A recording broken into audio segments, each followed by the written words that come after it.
بسم الله الرحمن الرحيم. الحمد لله على إحسانه، والشكر له سبحانه على توفيقه وامتنانه، وأشهد أن لا إله إلا الله وحده لا شريك له إعظاما لشانه، وأشهد أن نبينا محمدًا عبده ورسوله، ذلكم الداعي إلى رضوانه، صلى الله عليه وعلى آله وأصحابه ومن سلف من إخوانه، وسلم تسليماً كثيراً أبداً دائماً محتفى إلى يوم رضوانه. أما بعد، أيها الجمع الكريم، السلام عليكم ورحمة الله وبركاته. والله أسأل أن يشملنا وإياكم برحمته، وأن تتنزل علينا سكينته، وأن تحفنا ملائكته، وأن يذكرنا الله جل وعلا في ملئه الأعلى ذكر مدح وثناء وإشادة، وأن يقال لنا في ختام هذا المجلس: قوموا فانصرفوا مغفورا لكم. وهي الخمس التي وعد النبي صلى الله عليه وسلم لمن جلسوا في مجالس الذكر ومجالس العلم.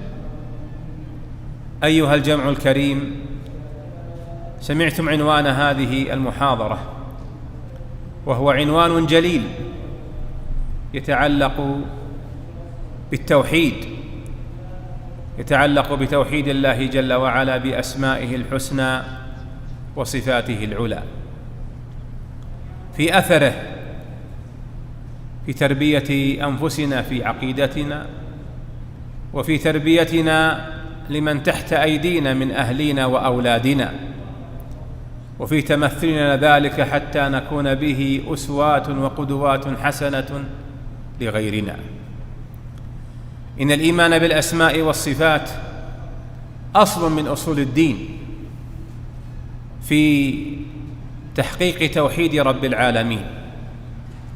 إنها أسماء الله الحسنى، وهي صفاته العلى، التي إن لم يكن لها أثر عليك في قلبك وفي نفسك وفي جوارحك، وإلا فعالج نفسك وأنعش قلبك، فإنه في مرحلة الموات. وقد قال النبي صلى الله عليه وسلم: من أحيا أرضا مواتا فهي له، ولا أعظم من إحياء موات قلبك حتى يكون لك. إن الأسماء والصفات هي ما تفرد الله به مما سمى به نفسه في كتابه، وسماه به أعرف الخلق به رسوله صلى الله عليه وسلم في سنته. وأسماء الله حسنى بلغت في الحسن الكمال والمنتهى، وله صفات سبحانه وتعالى اتصف بها، هي أيضا وصف بها نفسه في كتابه، ووصفه بها رسوله صلى الله عليه وسلم في سنته.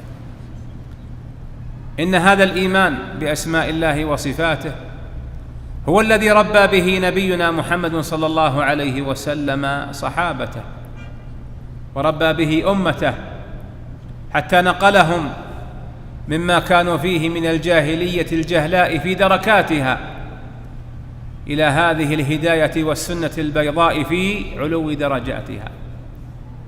هذب نفوسهم وأطرها وعلقها بمن له الأسماء الحسنى والصفات العلى، وهو القائل جل وعلا: الله لا إله إلا هو له الأسماء الحسنى. وهو القائل في آية الأعراف: ولله الأسماء الحسنى فادعوه بها.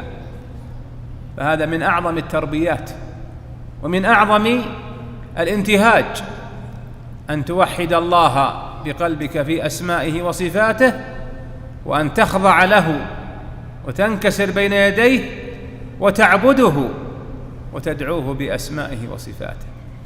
ولله الأسماء الحسنى فادعوه بها، وذروا الذين يلحدون في أسمائه سيجزون ما كانوا يعملون. هذه التربية وهذا الاعتقاد وهذه التنشئة على أسماء الله الحسنى وصفاته العلى إيمانا بها واعتقادا لموجبها وحذرا من الضلال والزيغان فيها، به تعبد ربك، به يحيا قلبك، به يستقيم عملك وقولك ومنهجك. وجزاء ذلك وثوابه أن الله يدخلك الجنة ويرضى عليك،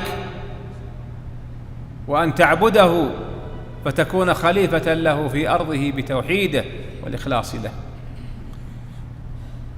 أيها الجمع الكريم، جاء في الصحيحين من حديث أبي هريرة رضي الله عنه قال: قال النبي صلى الله عليه وسلم: إن لله 99 اسماء، من أحصاها دخل الجنة.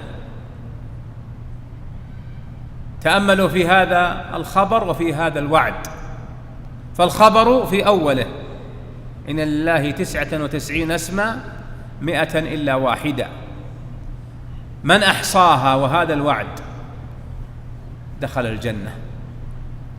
أسماء الله على 4 مراتب جمعت في حديث النوم في ذكره وورده: اللهم إني أسألك بكل اسم هو لك سميت به نفسك. إذن الله الذي سمى نفسه بالأسماء الحسنى التوقيفية، لا ما ابتدعه الناس من أسماء أضافوها وسموا الله بها، أو أنزلته في كتابك، وكتاب الله جنس لكتبه المنزلة، وهي التي لم تحرف ولم تبدل، والذي بقي كذلك هو كتابنا القرآن، وحجة الله علينا في الفرقان. أو علمته أحدا من خلقك، فإن الله علم بعض خلقه من أسمائه ما لم يعلمه غيرهم، ومنه اسم الله الأعظم الذي إذا دعي به أجاب، وإذا سئل به أعطى، وإذا استنصر به نصر. أو استأثرت به في علم الغيب عندك. إذن من أسماء الله أسماء استأثر الله بها عنده في علم الغيب، فلم يعلمها أحد غير الله جل وعلا. من أحصاها، معنى أحصاها مما زلت فيه الأفهام وقلد فيه الناس غشم الأنام، وظنوا أن إحصاءها كتابتها وتعليقها على الجدران، أو سردها اسما إثر اسم في أذكار الصباح وأذكار المساء وعند النيام، وما هذا بإحصاؤها، حتى صار من ذكر المبتدعة أنه يسرد الأسماء الحسنى يظن أنه يتقرب بها إلى الله. تطور الأمر إلى تكرار اسم واحد: الله حي سميع عليم، ثم الله الله الله. تتكرر الأمر وتطور إلى الاكتفاء باسم الإشارة هو هو هو، وهو بهذا يزعم أنه يذكر الله جل وعلا.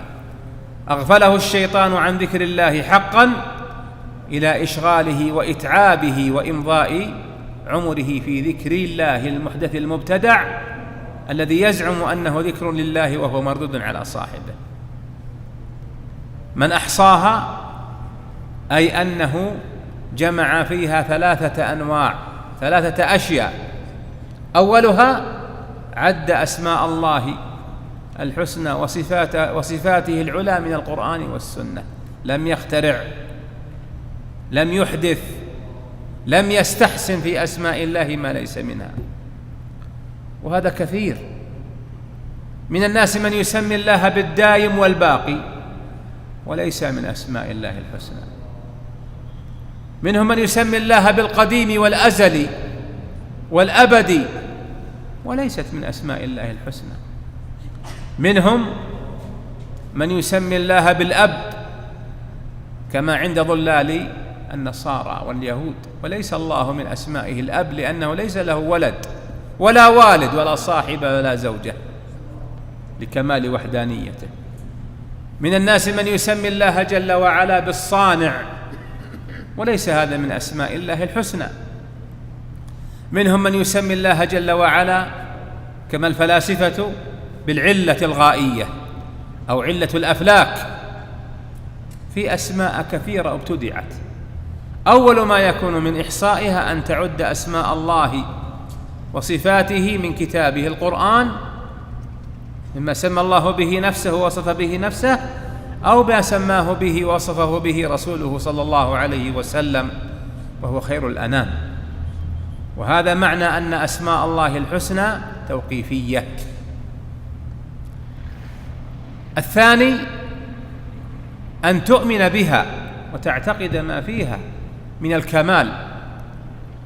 فعلمت أن الله من أسمائه السميع، إذن أحاط سمعه بكل شيء.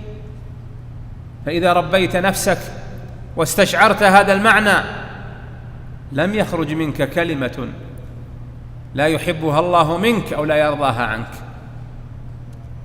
الله من أسمائه البصير الذي أحاط بصره بكل شيء. إذن فحذاري أن يراك الله حيث يكره سبحانه وتعالى، لأنه مطلع بصير عليك. قد تغلبك نفسك فتعصي،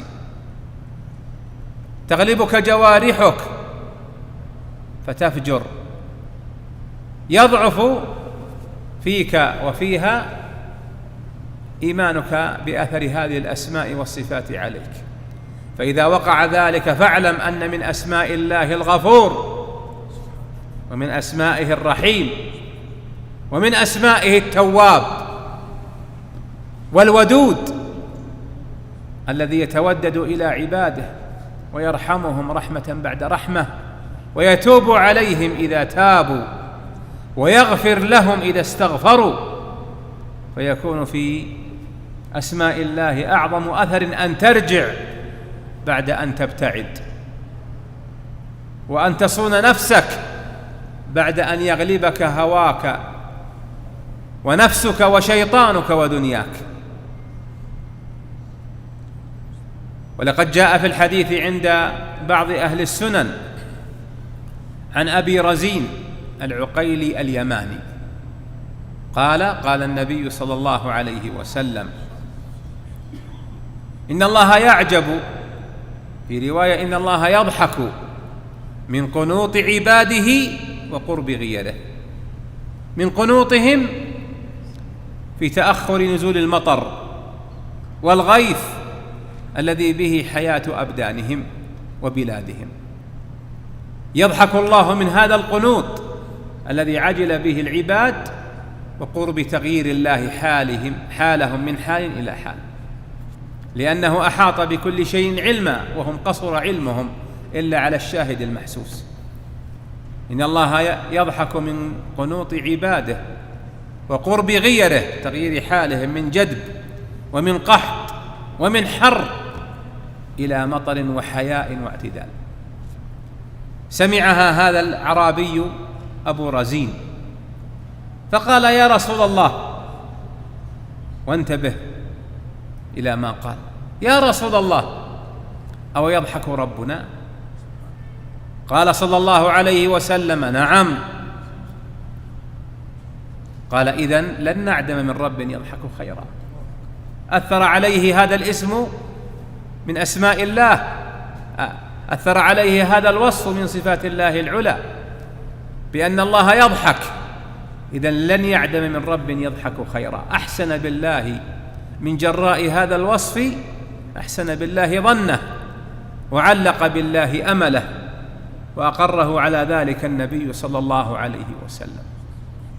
تراها أعرابي يا أخواني لم يتعلم، وأنتم ذو علم ولكم شهادات ورتب، أبلغ ما بلغ ذلك في قلوبكم الذي بلغ في قلب الأعرابي أو نقصتم عنه؟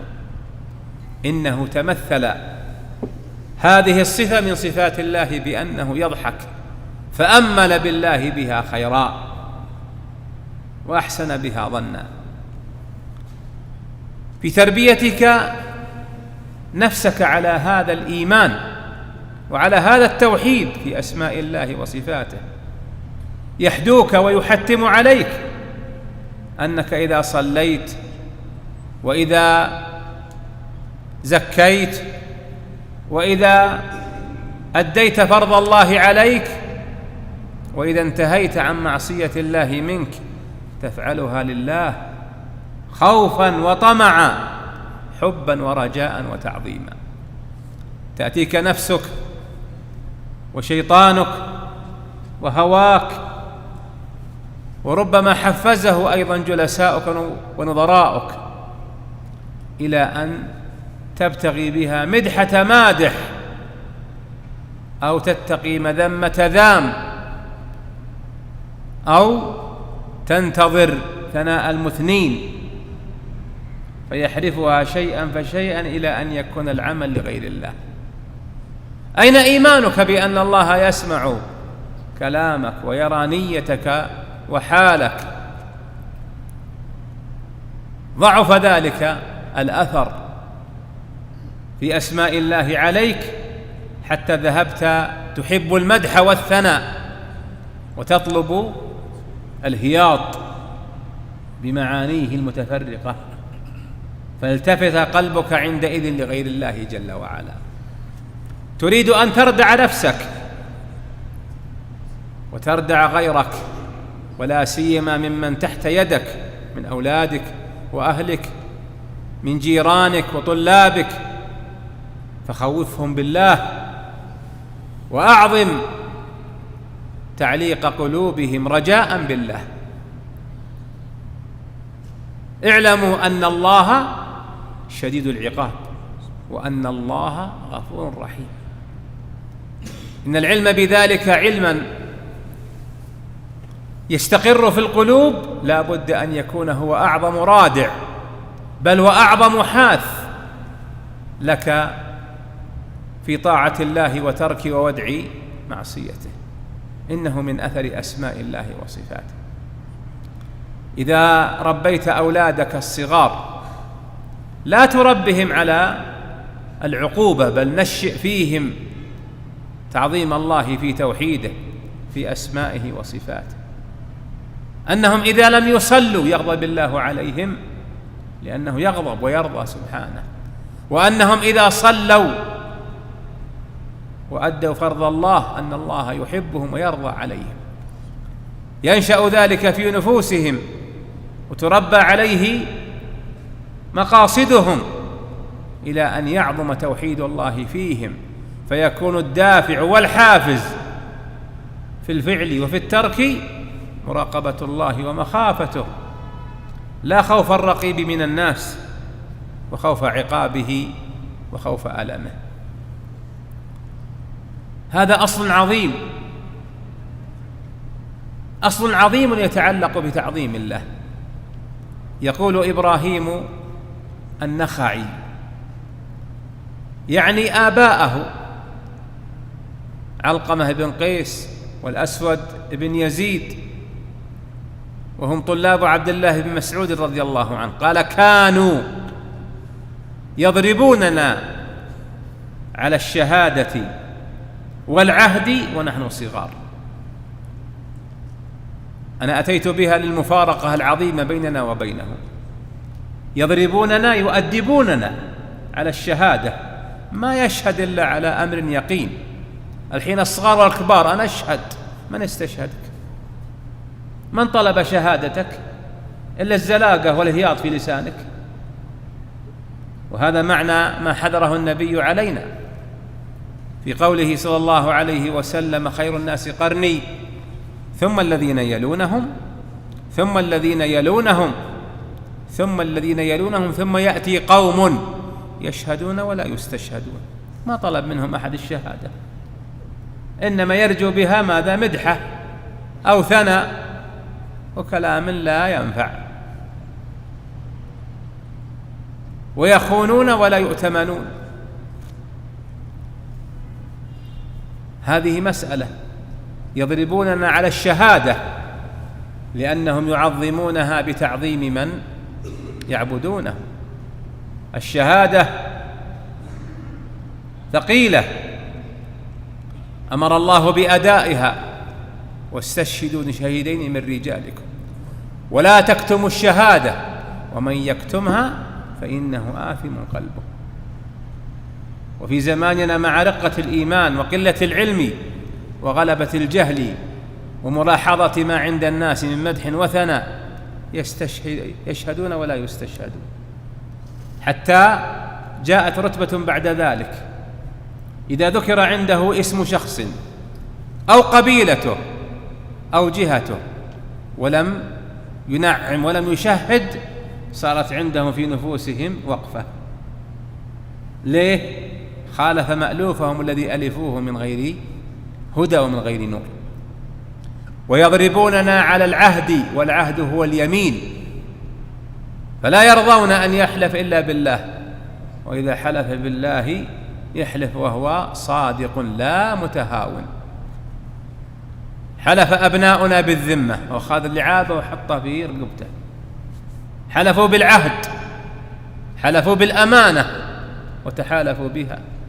حلف برأس أبيه وعزه وشرفه، وسيأتي من يحلف بالقبيلة وبشيخ القبيلة وبالمعظم عنده. أترون من قال ذلك قام في قلبه وفي يقينه وفي اعتقاده تعظيم الله في أسمائه وصفاته، لأنه لا يحلف إلا بالله أو بأسمائه أو بصفاته. وكان حلف النبي صلى الله عليه وسلم بالله توكيد وتعظيم. والله والذي نفسي بيده والذي نفس محمد بيده، حلف بصفات الله جل وعلا، لأن اليد من صفاته. لا والذي على العرش استوى، لا والذي أنزل الكتاب. ولما قدم عليه ضمام بن ثعلبة أخو بني سعد بن بكر، وهو مندوب قومه في نجد إلى رسول الله صلى الله عليه وسلم، والحديث في الصحيحين، دخل المسجد على بعيره فأناخه ثم عقله فأقبل، له دوي في صوته، والناس جالسون الصحابة ورسول الله بين أظهرهم، لم يتميز عنهم بشيء، لأن من كمال إيمانه بالله أنه تواضع له وذل لربه سبحانه وتعالى، ولم يتميز عن الناس بلباس ولا بهيئة ولا بشيء. فوقف عليهم فقال: أين محمد؟ فأشاروا إليه: هذا الرجل الأبيض بين ظهرانينا. فأقبل عليه ضمام فقال: ابن عبد المطلب. قال: أجبتك. قال: إني سائلك ومغرض عليك في المسألة، فلا تجدن علي في نفسك. هذا يدل على لبابته وعلى فهمه وعلى عقله. عندئذ قال له النبي صلى الله عليه وسلم: سل عما بدأ لك، اللي بخاطرك جب. فقال: أسألك بالذي خلقك وخلق من قبلك. سأل الله بأي شيء؟ بصفته، فإن الله خلق رسوله وخلق الناس. الله أرسلك؟ قال صلى الله عليه وسلم: اللهم نعم. أقره بأن سأله بالذي خلقه وخلق من قبله. ما قال أسألك بذمتك، بأمانتك، بعهدك، بشرفك، كما يدرج الآن بين فئام من المسلمين صغارا وكبارا، رجالا ونساء، تلعب عليهم أهواءهم وتقليد بعضهم، فيتساءلون ويتحالفون بغير الله، بالذمة والعهد والأمانة، بالشرف والقبيلة، بالآباء والأجداد. يضربوننا على العهد والشهادة ونحن صغار. بمثل هذا رب السلف الصالحون أنفسهم وأهليهم على تعظيم الله وألا يتجاوزوا حدوده. لما قام ونضح في قلوبهم من الإيمان بأسماء الله وصفاته. ربنا جل وعلا ليس بالخفي، ربنا مطلع لا تخفى عليه خافية. ولما ذكر النبي صلى الله عليه وسلم في حديث أبي ذر قال: مثل السماوات السبع، أي بما فيها من الأراضين السبع، إلى الكرسي موضع قدم الرحمن كدراهم 7 ألقيت في ترس، أي في حفرة صغيرة. ومثل الكرسي بما اشتمل عليه من هذه السماوات السبع الطباق والأراضين السبع الطباق، ومثل الكرسي إلى العرش كحلقة من حديد ألقيت في فلاة من الأرض. هذا العرش أعظم المخلوقات، نسبة المخلوقات إليه، يتصور ذهنك ذلك، يدرك عقلك هذا. قال صلى الله عليه وسلم: وانظروا أثر توحيد الله وتعظيمه بأسمائه الحسنى وصفاته العلى. قال: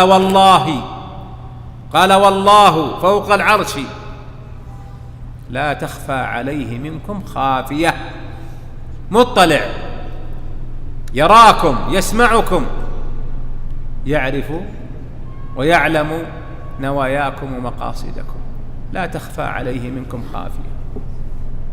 بهذا علمهم وأدبهم نبينا عليه الصلاة والسلام.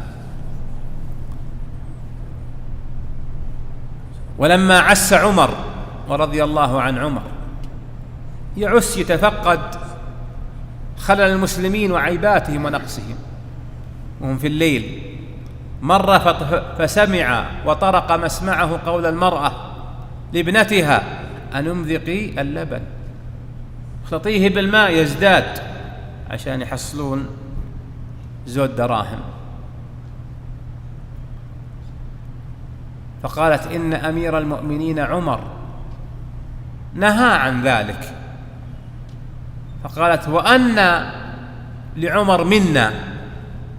فقالت تلك المرأة، تلك الشابة: إذا كان عمر لا يرانا فرب عمر يرانا. وش هذا يا أخواني؟ هذا أثر الإيمان بهذه الصفة من صفات الله. طمع بها عمر فخطبها لابنه عاصم ابن عمر وتزوجها. فيا لله، ما شأن أسماء الله وصفاته فينا؟ هل شأننا مع الإيمان بالأسماء والصفات الدعاوى والادعاء؟ وشأننا مع توحيد الله أننا موحدون دعوى، أو تمثلناها عقيدة ندين لله بها ظهر أثرها على أقوالنا وأفعالنا؟ وأنتم يا رعاكم الله في آخر الزمان، وقد أضلتكم وأقبلت عليكم فتنة عظيمة دهماء، هي شر غائب ينتظر، وما بعدها إلا الساعة، والساعة أدهى وأمر. أضلتكم وأقبلت عليكم أعظم الفتن وأشنعها وأفظعها وأخطرها من لدن آدم إلى أن تقوم الساعة. أي فتنة يا ترى؟ فتنة المسيح الدجال. نعم، هذا الدجال الذي لم ننسه، لكننا سلونا عنه كما نسلو عن الموت، وهو يتخطفنا ليلا ونهارا، وأوانه ليس بالبعيد. فقد ذكر النبي صلى الله عليه وسلم من علاماته علامات كثيرة، منها علامتان.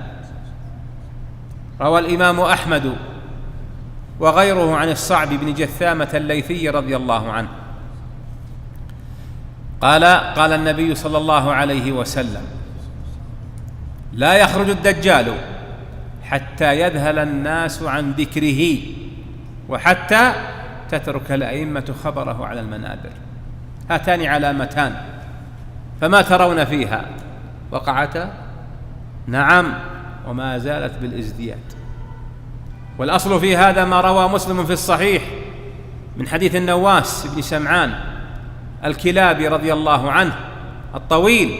وفيه قال صلى الله عليه وسلم عن الدجال: إنه خارج خلة، أي فجأة وعلى حين غرة. إنه خارج خلة بين العراق وبين الشام، فعاث يمينا وعاث شمالا، ألا يا عباد الله فاثبتوا. ذهل عن الدجال ولم ينسى، كما ذهل عن الموت بما انشغلنا فيه من الدنيا وتتبعها وطلبها والإغراق فيها،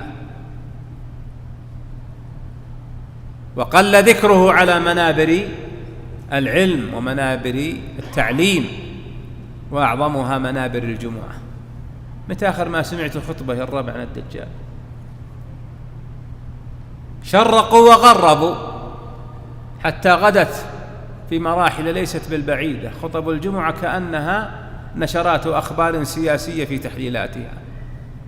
أشغلوا الناس بما لا ينفعهم وما يضر في أصل دينهم وعقيدتهم غفلوا عنه لكثرة الجهل وفشوه وقلة العلم والعمل به. كيف أنتم إذا كثر خطباؤكم وقل فقهاؤكم؟ كيف أنتم إذا كثر متكلموكم ومحدثوكم وقل علماؤكم؟ يقع فيها عندئذ ما خشيه علينا النبي صلى الله عليه وسلم، يخرج عليهم الدجال فجأة. من آمن بالله وأسمائه وصفاته حقا لم يخف عليه الدجال بل ولا يضره. قال النبي في هؤلاء الذين ربوا أنفسهم بالإيمان وبتعظيم الرحمن وبإثبات الأسماء والصفات الحسنى له على وجه الكمال، قال صلى الله عليه وسلم: هو والله أهون على الله من ذاك. يدعي أنه رب العالمين، أنه يخلق ويرزق، يحيي ويميت. يمر على الخربة: اتبعيني بكنوزك، فتتبعه كأنه يعاسيب النحل. يأمر القوم فيستجيبون له وهم ممحلين مقحطين، فيأمر السماء لهم فتمطر الأرض فتنبت. كل ذلك تلبيسا وضحكا عليهم. يمر القوم المنعمين المرغدين يدعوهم فلا يستجيبون له، فلا يغادرهم إلا وقد أمحلوا ليس في أيديهم من أموالهم شيء. يظنه الظان أنه رب بما معه من الخوارق، ولكنه لا يخفى عند من حقق الإيمان بأسماء الله وصفاته وأقام لله توحيده والخضوع له. يمر على الأعرابي في ذوده عند إبله وبهمه فيدعوه: أنا ربك. فيرد الأعرابي عليه دعوة: خسوت عقب، ربي الله اللي يحيي ويميت. قال: أرأيت إن أحييت لك أباك وأمك أفتؤمن بي؟ انقلع، تخسى. فيدبر عنه الدجال وهو يستمهل هذا وأمثاله، يأخذهم بنار هادئة كما يقال، ومعه جن وشياطين فيأمرهم فيتمثل في صورة أبي ذلك الأعرابي وصورة أمه فيأتيان إليه، أبوه وأمه الذين ماتا وشبع موتا: يا فلان، ها أبوي أمي. فيقول: وأسفا عليك، جاءك ربنا وكفرت به. قال: من ربي؟ قال: الأعور. فيتذكر أنه كفر به فيذهب يستتبعه يدوره يلحقه ليؤمن به، لأنه أحيا أباه وأمه وما هؤلاء إلا شياطين. من المحيي المميت؟ الله. ما هو من طرف لسانك، لا بد من وسط قلبك في عقيدتك، ولا يشرك الله في خصائصه أحد. يدعي أنه يحيي ويميت.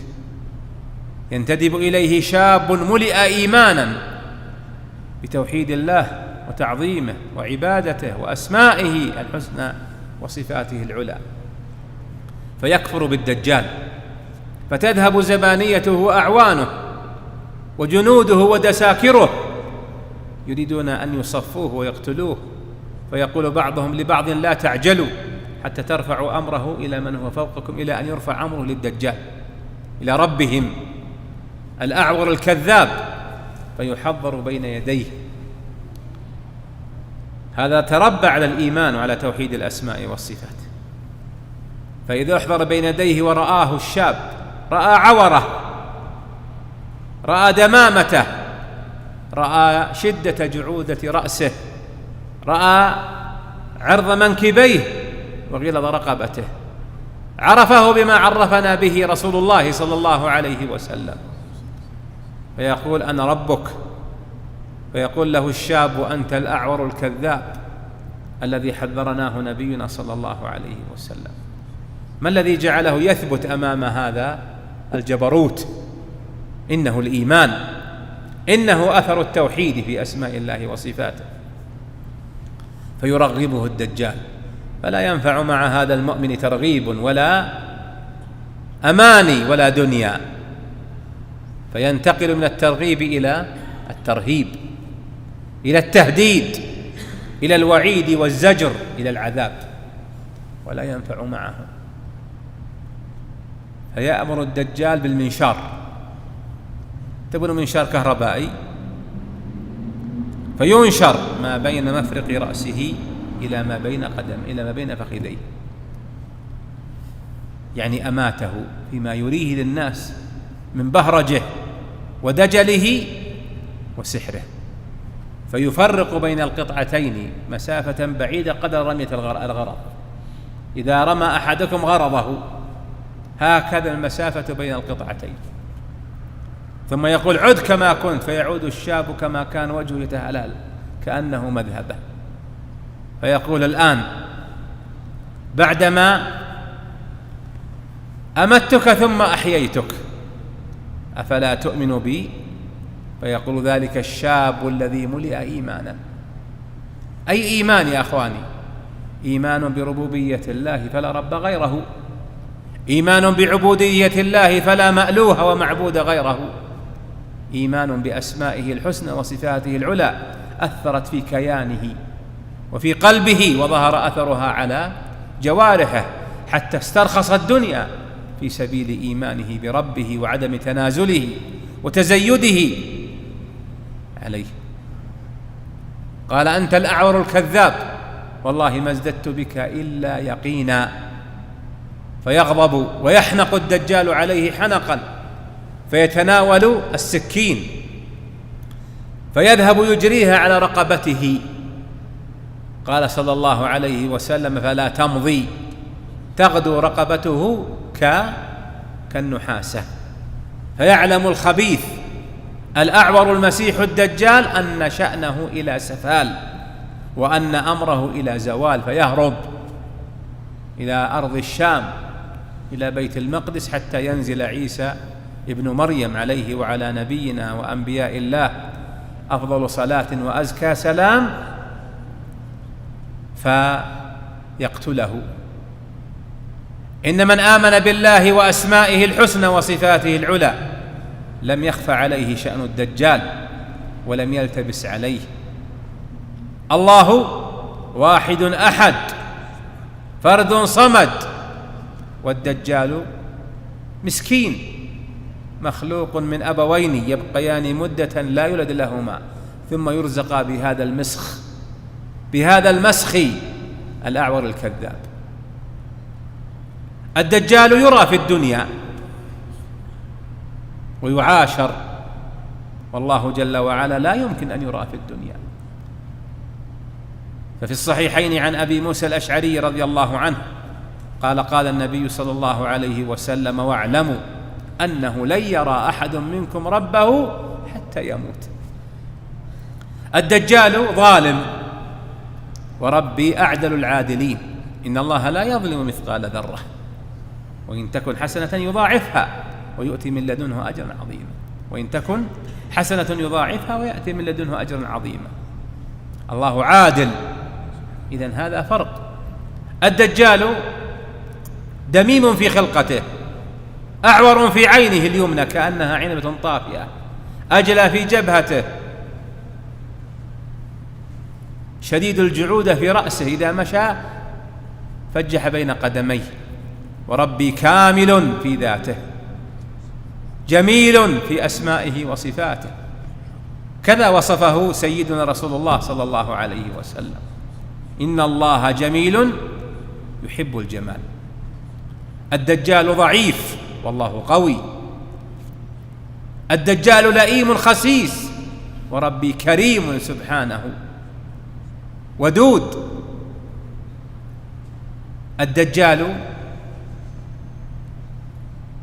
الدجال يقتل ويموت. من يقتله؟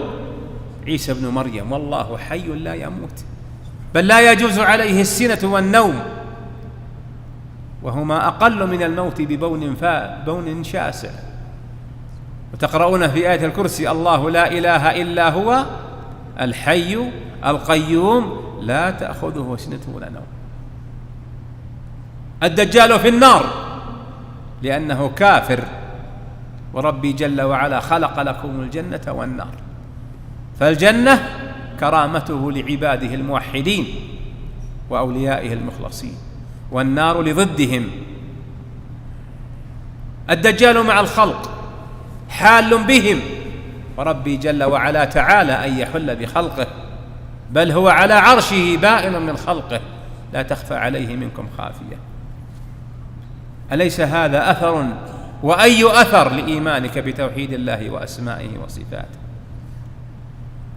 أطلت عليكم أيها الجمع الكريم، وسأختم بهذه: من آثار الإيمان بالأسماء والصفات على رسول الله وعلى الصحابة وعلى المؤمنين: هاجر النبي صلى الله عليه وسلم، فمن صاحب في هجرته، من اختار رفيقا له وأنيسا في أعظم سفرة في الدنيا.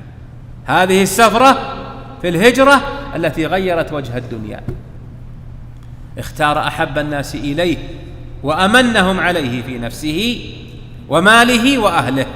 من؟ اختار أبا بكر الصديق رضي الله عنه. دخل الغار. أي غار يا ترى؟ غار جبل ثور. حراء هذه قبل البعثة. لا تدخلون عباس في دباس، ليس لعلاقة بغار حراء بغار ثور. دخل الغار، مكث فيه 3 أيام حتى يهدأ الطلب وينشغل الناس عنه.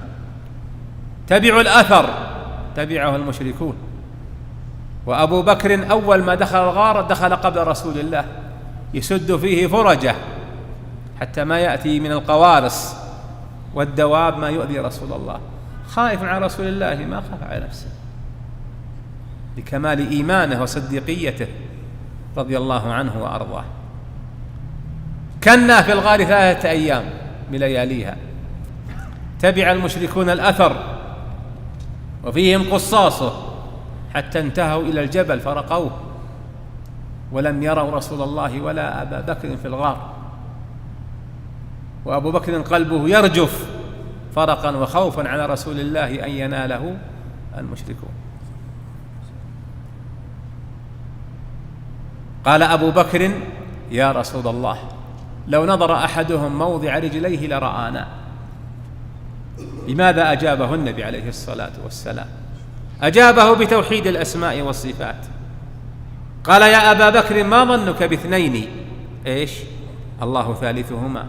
هذه معية الله الخاصة من صفاته متعلقة بمشيئته وأفعاله، معيته لأوليائه بالحفظ والتأييد والنصر، فلا ينالهم شيء. نعم، ما ظنك باثنين الله ثالثهما، وهي ما أبقاها الله لنا عبرة. إلا تنصروه فقد نصره الله. الله هو الناصر، هو الذي ينصر عبده ووليه. ما تنصرك عزوتك وقبيلتك وجماعتك وولدك، الله الذي ينصر. فقد نصره الله إذ أخرجه الذين كفروا ثاني اثنين ما لهم ثالث إذ هما في الغار إذ يقول أي الرسول لصاحبه لأبي بكر إذ يقول لصاحبه لا تحزن أي لا تخاف لا تحزن إن الله معنا ما ظنك باثنين الله ثالثهما. ثم لما لحقهم سراقة بن مالك بن جعشم مرة يمشي أبو بكر أمام رسول الله يخشى أن يأتي الطلب من أمامه، ومرة خلفه وعن يمينه وعن يساره خوفا عن رسول الله. قال أبو بكر ورسول الله يقرأ القرآن لا يرفع رأسه. بمن اطمأن؟ بكلام الله. بمن سكنت نفسه؟ بتوحيد الله. حتى جاء سراقة وكان من شأنها ما تعلمون أن وعده النبي بسواري كسرى، ولما يدخل العرب في الإسلام فكيف بالفرس وغيرهم، ولكنه خبر الله الذي لا يتخلف ووعد الله الذي لا بد أن يتحقق. فآمن به سراقة ورد الطلب عنهم، وما هي إلا سنيات 17 سنة أو 18 سنة ويفي له عمر بما وعده به نبينا صلى الله عليه وسلم. إن الكلام في آثار أسماء الله وصفاته علينا وعلى غيرنا كلام طويل ذو ذيوع وذيول، ولكن الشأن ليس بكثرته، إنما الشأن بالتزامه واعتقاده والعمل به في أنفسنا يا أخواني، وفي أهلينا، ولا سيما في نشئنا وأولادنا. يخافون من بوبجي، يخافون من الألعاب، حتى أضعف ذلك خوفهم وفرقهم وخشيتهم لرب الأرباب سبحانه وتعالى. لما؟ لأننا أهملنا ذلك أو قصرنا فيه. ورسول الله صلى الله عليه وسلم يقول لكم أيها الآباء ومعاشر الأولياء وأيتها الأمهات كلكم راع وكلكم مسؤول عن رعيته. اللهم صل على محمد وعلى آل محمد كما صليت على آل إبراهيم في العالمين إنك حميد مجيد. اللهم اجعلنا ممن وحدك حق توحيدك وآمن بك حق الإيمان بك. اللهم اجعلنا ممن آمن بأسمائك وصفاتك حتى نفعته ورفعته بها فأحللت عليهم رضاك فلم تسخط علينا أبدا. نسأل الله ذلك بأسمائه الحسنى وصفاته العلى، كما نسأله بوجهه الكريم أكرم وجه، نسأله بوجهه الكريم فردوسه الأعلى من الجنة، وأن ندخلها بغير حساب ولا عذاب، وأن يحل علينا مرضاته فلا يسخط علينا أبدا. نسأل الله ذلك لنا ولكم ولوالدينا ووالديكم ومشايخنا وولاتنا وذرارينا ولجميع المسلمين والمسلمات. إن ربي جل وعلا جواد كريم والحمد لله رب العالمين. نعم، عندك أسئلة ولا أخذ اللي عندي؟ ها، استغفر الله العظيم.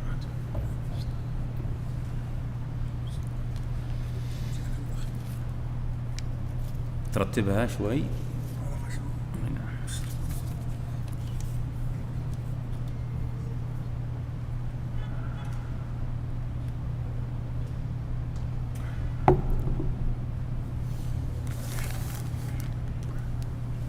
نعم،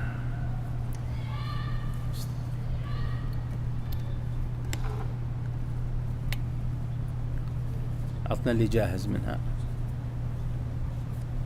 هذا سائل يقول: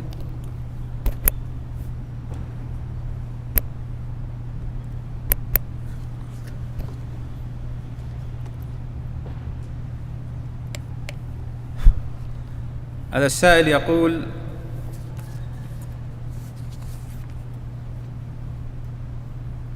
كيف نرد على من أنكر أن لا صراط على شفير جهنم ويحتج بقوله تعالى عن جهنم لها 7 أبواب؟ نعم، هذا ممن يغالطون في وحي الله لجهلهم، وربما يغالط ويكابر لعناده، وما أكثر العناد في بضاعته هذه الأزمان. حمله الجهل والهوى كما حمله يا إخواني العناد والمكابرة. جهنم لها 7 أبواب، وليس معنى ذلك أنه ليس صراط على متنها، أبوابها يدخل منها الداخلون، والصراط على متنها يلقى من عليه أهلها من الذين هم لها مستحقون. والذي ذكر أن الصراط جسر على متن جهنم هو من؟ سيدنا رسول الله صلى الله عليه وسلم. فهذا المغالط يرد على رسول الله حديثه. وأعظم مراحل القيامة الصراط، حتى إن النبي صلى الله عليه وسلم عند أدنى الصراط يدعو ربه: اللهم سلم سلم، وهو الجسر الممدود على متن جهنم، أدق من أين؟ من الشعر، وأحد من أين؟ من السيف، معوج دحض زلق، وتحته جهنم سوداء مظلمة يمر الناس فيه بحسب إيمانهم وإخلاصهم، وعليه كلاليب حسك أمرت بخطف أقوام شبهها النبي صلى الله عليه وسلم بشوكة السعدان، وهي تنشأ في الربيع في الجزيرة في وسطها. أمرت بخطف أقوام تخطفهم، والله ذكر هذا الصراط في قوله في آية سورة مريم: وإن منكم إلا واردها كان على ربك حتما مقضيا ثم ننجي الذين اتقوا ونذر الظالمين فيها جثيا. أما من يدخل جهنم من أبوابها فلها 7 أبواب، كما جاء في قوله: لها 7 أبواب لكل باب منهم جزء مقسوم، أي من أهل النار في دخولها. والله أعلم. يقول: صليت المغرب أمس في الحديقة، ثم أقمت وقصرت العشاء لكوني مسافرا، فقال لي أحد الإخوة: لا بد أن تتم 4 ركعات، فما الحكم؟ إن كنت مسافرا ولم تقم في البلد الذي أقمت فيه 4 أيام أو تنوي الإقامة 4 أيام فأكثر، فلك القصر، لك القصر في مصيفك ولا في الحديقة ولا في المكان الذي صليت فيه، لأن المسافر رخص له النبي صلى الله عليه وسلم في الجمع بين الصلاتين، ورخص الله له بالقصر: يا أيها الذين آمنوا إذا ضربتم في الأرض فليس عليكم جناح أن تقصروا من الصلاة، والضرب في الأرض هو السفر.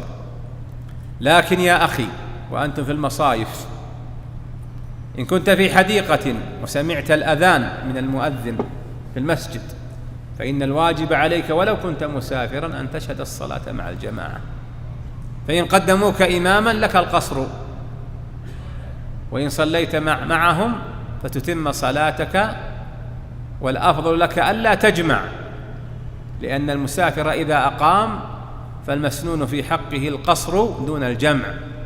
أقام نبيكم في منى ما جمع الصلاة الرباعية إلى أختها، بل قصر الرباعية إلى 2. أما في عرفة ومزدلفة جمع وقصر عليه الصلاة والسلام. وفي ثنايا السؤال أيضا أن هناك من أفتاه وأمره بأن يتمها 4 ركعات، حذاري ثم حذاري من الإفتاء بغير علم ومن استهانة بدين الله، فيفتي الواحد على ما عن له. ولا تقولوا لما تصف ألسنتكم الكذب ولا تقولوا لما تصف ألسنتكم الكذب هذا حلال وهذا حرام لتفتروا على الله الكذب إن الذين يفترون على الله الكذب لا يفلحون. والنبي صلى الله عليه وسلم يقول: من قال علي ما لم أقل فليتبوأ مقعده من النار. فانتبهوا من الإفتاء بغير علم الذي تجرأ عليه المتجرئون لضعف إيمانهم بالله وبأسمائه الحسنى وصفاته العلى. ضعف إيمانهم بالله وبحقيقة أسمائه وصفاته حتى تجرؤوا على دين الله بغير علم. ولو كان أمرا من أمور القبيلة مثلا، ولا من أمور السياسة مثلا، ولا من أمور الشأن العام، تلفت يمنه يسره قبل أن ينطق ببنت كلمة.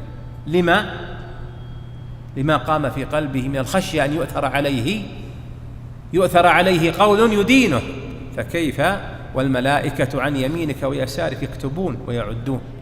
انتبه أن تفتي بغير علم.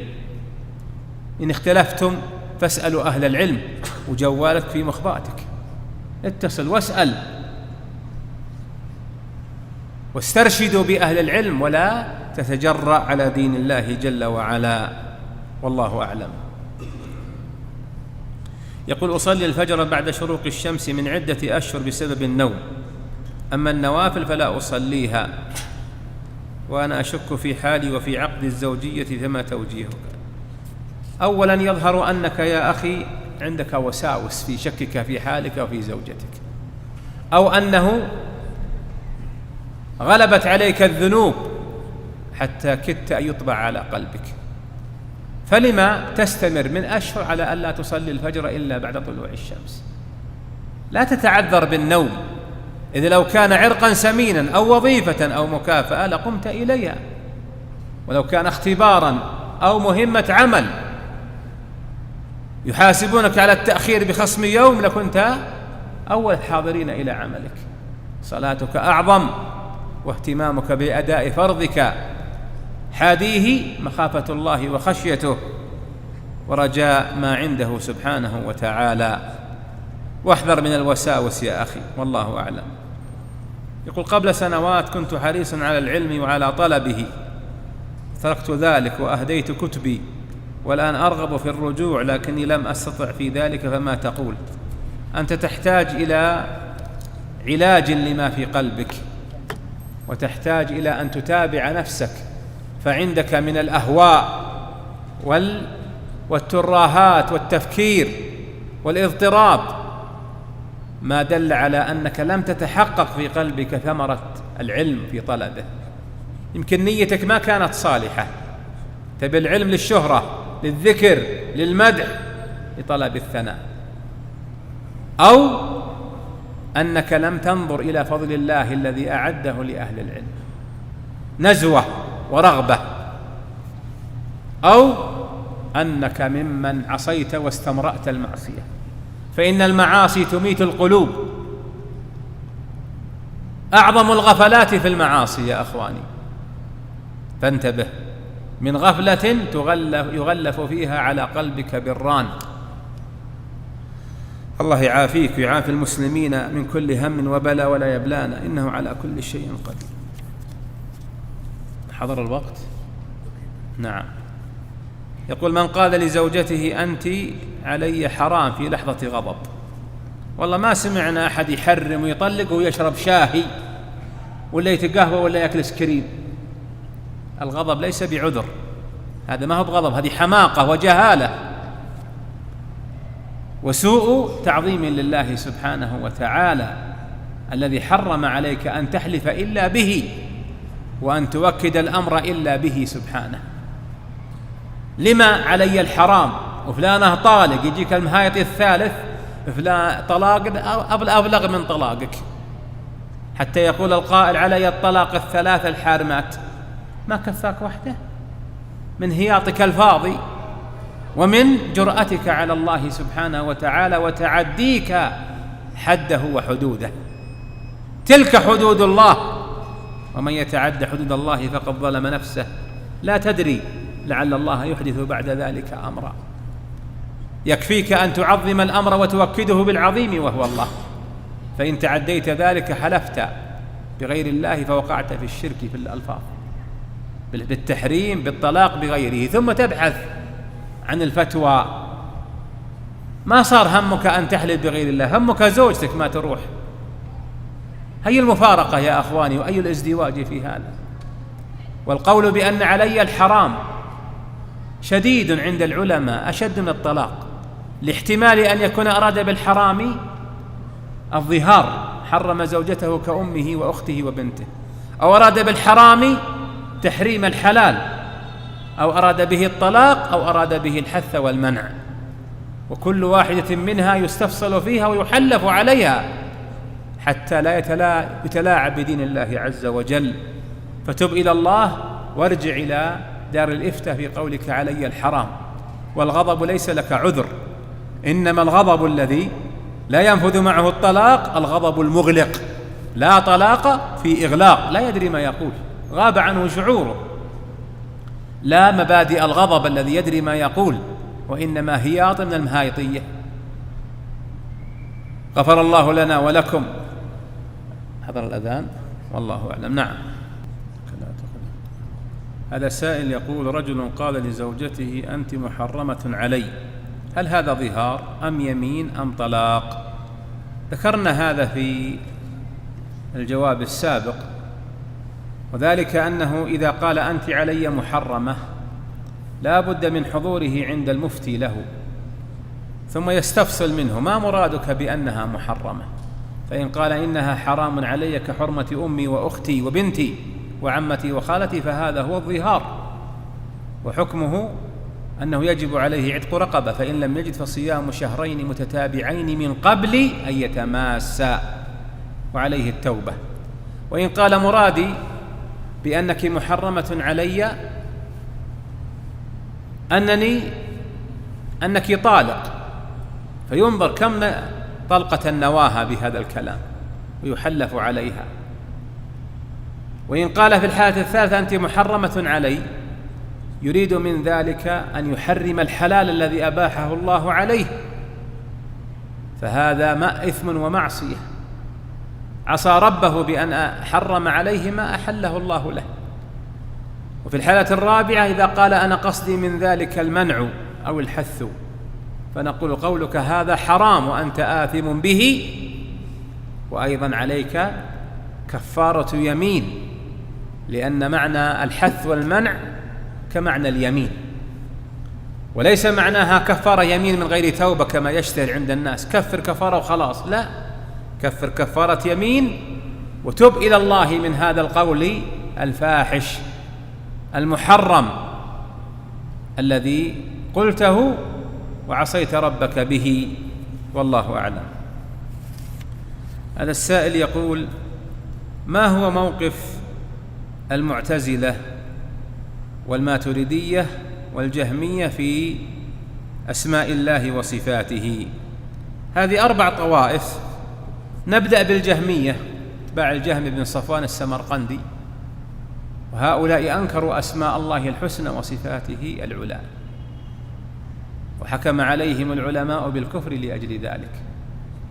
نأتي للمعتزلة، والمعتزلة أنكروا صفات الله، ولهم في أسماء الله موقفان. غلاتهم قاربوا الجهمية فجعلوا أسماء الله أعلاما محضة لا تدل على أسماء حسنى ولا على كمال، وهؤلاء حكمهم حكم الجهمية. وأما عامتهم ومقتصدتهم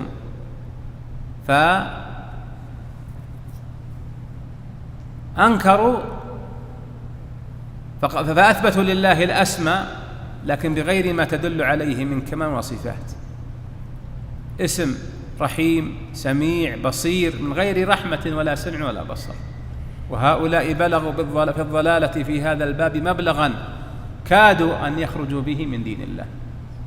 يقول ابن القيم عن الجهمية وغلاة المعتزلة: ولقد تقلد كفرهم 50 في 10 من العلماء في البلدان، ولقد حكاه الإمام اللالكائي ومن قبله الحافظ الطبراني. وأما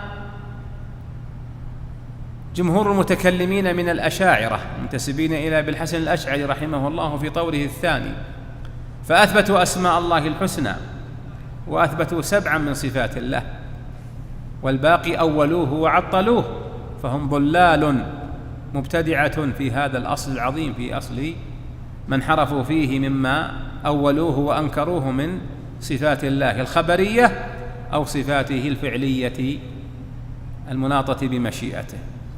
ومثلهم الماتريدية، فإنهم أثبتوا أسماء الله الحسنى وأثبتوا 8 من الصفات، الأشاعرة 7 وهؤلاء 8، وحكمهم حكم الأشاعرة في الضلال في هذا الأصل في توحيد الأسماء والصفات. هدى الله الجميع لدينه وردهم إليه ردا جميلا، والله أعلم. يقول: أنا مريض أعاني من ثقل اللسان والنطق، فلا تنسوني من دعائكم في ظهر الغيب إن شاء الله. واعلم يا أخي أن هذا الثقل في لسانك من البلاء الذي ابتلاك الله به ليمتحنك ويختبرك، تصبر وتشكر أو تتجزع وتتسخط وتتشكى إلى الخلق. واعلم أن تشكيك إلى الخلق يضعف شكايتك وطرحك لهمك وغمك وبلائك على الله جل وعلا. ولا يزال البلاء بالمؤمن.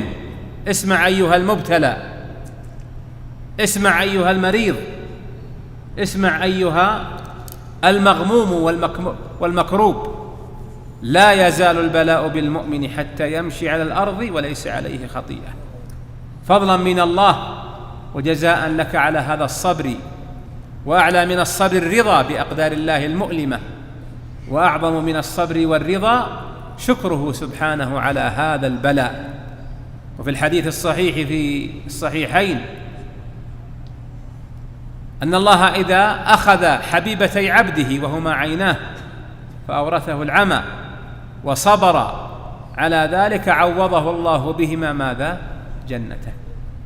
إذن البلاء يعظم معه الأجر والمثوبة والثناء من الله سبحانه، والله أعلم. يقول: ما حكم الإكثار من النذر؟ علي النذر أن أفعل كذا. جزاك الله خير على سؤالك يا أخي السائل. للأسف مع ضعف العلم وضعف الدين وقلة مخافة رب العالمين كثر في أوساط الناس النذر، خصوصا في النساء. نذر علي كذا ونذر كذا ونذر كذا. قابلهم الرجال بنوع آخر من أنواع سوء اللفظ والهياط، يؤكد الأمر بالطلاق. علي الطلاق، فيجيبه الآخر: علي الطلاق ما هو بطلاقك. ثم يقول: علي الطلاق الثلاث الحارمات، أو يمينا 3 بالطلاق. كل هذا يا أخواني من تعدي حدود الله ومن تجاوز ما أباحه الله. النذر إن تعمد إخفاره أثم، وعليه مع ذلك كفارة اليمين. وأعظم منه الطلاق والتهديد به، أو يعلقه بشرط: إن فعلت كذا فهي طالق.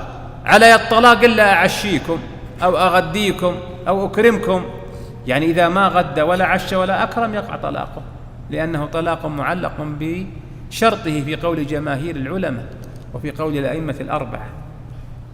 المسائل خطيرة يا أخواني، ومبعثها وسببها تقليد الناس التقليد الأعمى وقلة مخافة الله، ولم يعظم الله حق تعظيمه ويجله حق إجلاله حتى تعدى حده. يا أيها النبي إذا طلقتم النساء فطلقوهن لعدتهن وأحصوا العدة، لا تخرجوهن من بيوتهن ولا يخرجن إلا أن يأتين بفاحشة مبينة. تلك حدود الله. فالطلاق من حد الله، والنذر والتحريم من حدود الله. تلك حدود الله، ومن يتعدى حدود الله فقد ظلم نفسه. لا تدري لعل الله يحدث بعد ذلك أمرا.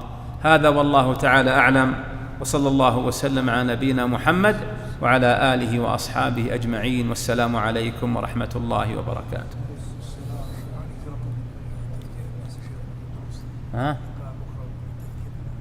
الدروس متى؟ أي نعم. نحثكم يا أخواني على حضور مجالس الذكر ومجالس العلم. استقطع من وقتك فيها قليل تغنم أجورا، منها ال5 التي ذكرها النبي عليه الصلاة والسلام. تنزل السكينة عليكم، تغشاكم الرحمة، تحفكم الملائكة، يمدحكم الله. اسمع يا طلاب المدح، تبي مدحة الناس، هذا مدحة ربي جل وعلا، يمدحك ويثني عليك في ملائه الأعلى. يقال لكم في ختام المجلس: قوموا فانصرفوا مغفورا لكم. وجزى الله القائمين على أمور الدعوة خيرا، وجزى الله حكومتنا أن هيأت هذه المجالس والأسباب يزداد فيها الناس تواصيا على الخير ودعوة إليه وتواصيا على الصبر، فهي غنيمة لا تعرف قدرها حتى تحرم منها. فالله الله أحبتي بالاستكثار من الخيرات والصالحات حتى تنال بها رحمة رب الأرض والسماوات، والله أعلم. جمعية الدعوة والإرشاد وتوعية الجاليات بأبها، بالدعوة نحيا.